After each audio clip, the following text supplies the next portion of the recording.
शुक्लाम्बरधरं विष्णुं शशिवर्णं चतुर्भुजं प्रसन्नवदनं ध्यायेत् सर्वविघ्नोपशान्तये।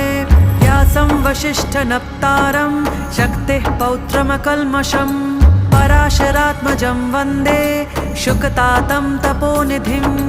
व्यासाय विष्णुरूपाय व्यासरूपाय विष्णवे नमो वै ब्रह्मनिधये वासिष्ठाय नमो नमः।